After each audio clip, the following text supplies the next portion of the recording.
Tata Booksta, bienvenue sur ma chaîne The Wanderlust Librarian. Je vous retrouve ce lundi, comme tous les lundis, pour une chronique en 5 minutes top chrono. Alors, pour ceux qui sont assez nouveaux sur ma chaîne, le concept est assez simple. J'ai 5 minutes pour vous parler d'un livre que j'ai récemment lu, vous dire ce que j'ai aimé, ce que je n'ai pas aimé, et peut-être vous inciter à le lire à votre tour. Bien sûr, dans ces 5 minutes ne sont pas inclus l'introduction et la conclusion de la vidéo. Ce serait bien trop difficile pour moi pour tenir mes 5 minutes. Si vous me suivez sur les réseaux sociaux et notamment Instagram, vous savez sûrement que je suis partenaire cette année avec Bones Versati, une autrice auto-éditée principalement sur Amazon, il me semble. Un des avantages d'être partenaire avec Bones, c'est que j'ai accès à tous ses livres, tout son catalogue, et du coup, j'essaye de lire un livre par mois de Bones. Voilà. Fin mars, j'avais besoin d'un petit peu de soleil. Et j'ai décidé de lire Toi plus moi et Bob, un livre qui sort un petit peu des habitudes d'écriture de Bones. Bones écrivant beaucoup d'urban fantasy, d'ailleurs sorti 2 en ce début d'année. Toi plus moi et Bob, c'est une romance sur fond politique. Je vais malheureusement pas pouvoir vous lire le résumé parce qu'il est assez conséquent et pour une vidéo en 5 minutes ça ne rentre pas. J'ai essayé déjà à 3 reprises et à chaque fois je dépasse mon chronomètre. Donc du coup, pour vous résumer un petit peu le livre dans les grandes lignes, c'est l'histoire de Sierra, une jeune demoiselle qui se sent pas très bien dans sa peau, pas très bien dans sa vie, elle trouve pas l'amour, elle est un petit peu voilà, en manque de sentiments et d'un compagnon dans sa vie. Et du coup un jour, elle décide qu'elle a besoin de prendre l'air. Elle achète un billet d'avion, elle part à la Havane, à Cuba, en se disant que la plage, les beaux paysages lui mettront sûrement du baume au cœur. C'était sans compter sur la situation un petit peu particulière de Cuba, les fissures et le côté sombre que ce pays et du coup la Havane cache. Et Sierra va faire la rencontre d'un jeune garçon cubain et du coup elle va un petit peu dérouler tout ce passif et les difficultés que peut présenter Cuba, notamment auprès de sa population locale. Ce garçon également, c'est le seul homme qu'elle a rencontré jusqu'à présent qui la voit vraiment pour qui elle est et non pas pour son physique. Sierra a beaucoup d'insécurité, notamment sur son corps. Donc voilà, donc c'est quelqu'un qui, même si elle est en vacances et qu'elle est là juste pour 2 semaines, prend beaucoup d'importance dans la vie de Sierra très rapidement. Alors, j'ai beaucoup apprécié le travail de recherche que Bones a pu faire sur Cuba.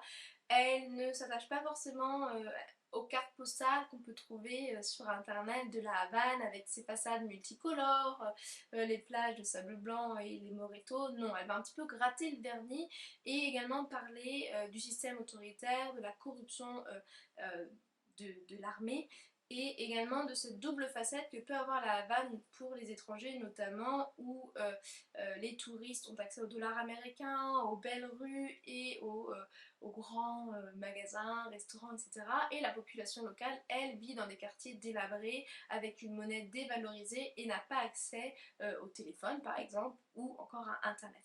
Donc j'ai beaucoup aimé cette recherche. Je déplore d'ailleurs que Sierra, qui est le personnage qui part à Cuba, n'ait pas fait la même recherche. Je trouve que quand on part à l'étranger et encore plus dans un pays qui diffère d'une autre, c'est important de regarder où est-ce qu'on va mettre les pieds, de regarder un petit peu la situation politique et l'histoire. Et c'est quelque chose que Sierra ne fait pas. Donc juste avec ça, Sierra pour moi elle a fait un faux pas et elle m'a un petit peu agacée. Elle m'a agacée pour ça, où elle tombe complètement des nues quand elle arrive à Cuba, qu'elle voit cette présence militaire et Rachel lui explique aussi qu'il y a un tourisme sexuel à Cuba et la difficulté que la population locale peut rencontrer. Et elle m'a aussi agacée pour toutes ces insécurités que Sierra a sur son corps. J'ai pas vraiment réussi à comprendre à quel point la silhouette de Sierra pouvait être, et ce n'est pas forcément le sujet. C'est juste que malgré les commentaires et également le comportement des autres personnages autour d'elle, elle se met toujours un petit peu en retrait, elle se dévalorise complètement et du coup elle suit plus le mouvement qu'elle n'est vraiment actrice de ce qui se passe, si bien que quand elle en a gros la patate, elle explose et personne ne comprend vraiment pourquoi. Voilà. c'est vraiment un point que j'ai eu du mal avec Sierra. Ça s'arrange bien sûr sur la fin, c'est un petit peu tout le but de ce livre, et quand vous lisez le résumé, vous voyez bien qu'il y avait une idée d'avoir un roman feel good où justement le personnage principal apprend à apprécier qui elle est, à s'accepter pour ce qu'elle est, et du coup à reprendre un petit peu confiance. Donc on voit quand même une évolution tout au long du roman, mais c'est vraiment quelque chose qui m'a beaucoup dérangée, notamment au début. Parlons justement des sujets du roman. Il y a pour moi trop de sujets. D'un côté, Bones parle de Cuba et j'ai vraiment beaucoup apprécié ce point. D'un autre, elle essaie de faire un roman feel good avec où l'importance de ça, l'amour de soi, de s'accepter comme on est mis en avant. Et j'ai trouvé que du coup, les deux sujets se mélangeaient un petit peu et qu'on perdait pas mal le côté voilà, feel good au profit. Et mon chronomètre vient de s'arrêter, pas mal le côté feel good au profit du côté politique. Voilà, je vais pas vous en dire plus malheureusement parce que j'ai dépassé mon chronomètre. C'est, comme je vous dis au début de ma vidéo, très difficile pour moi de tenir ces 5 minutes en ce moment. En tout cas, si vous êtes des fans par exemple de Dirty Dancing, le deuxième film, je pense que ce livre va beaucoup vous plaire. Ça m'a beaucoup fait penser voilà, à ce film que j'ai vu avec ma grand-mère il y a très longtemps. Donc je pense que toi plus moi et Bob est fait pour vous. Vous attachez pas cependant au titre ni au résumé, comme je vous disais tout au long de cette vidéo, il y a un côté politique qui est bien plus développé dans le récit que la quatrième de couverture peut le montrer. Voilà. Je vais vous laisser la carte de ce livre à l'écran. Si vous avez aimé cette vidéo, n'hésitez pas à me mettre un petit pouce bleu, partager avec vos proches et puis surtout si ce n'est pas déjà fait, vous abonner à ma chaîne. En attendant, moi je vous souhaite une bonne semaine, bon courage pour cette nouvelle semaine qui démarre et je vous dis à lundi prochain pour une nouvelle chronique en 5 minutes top chrono.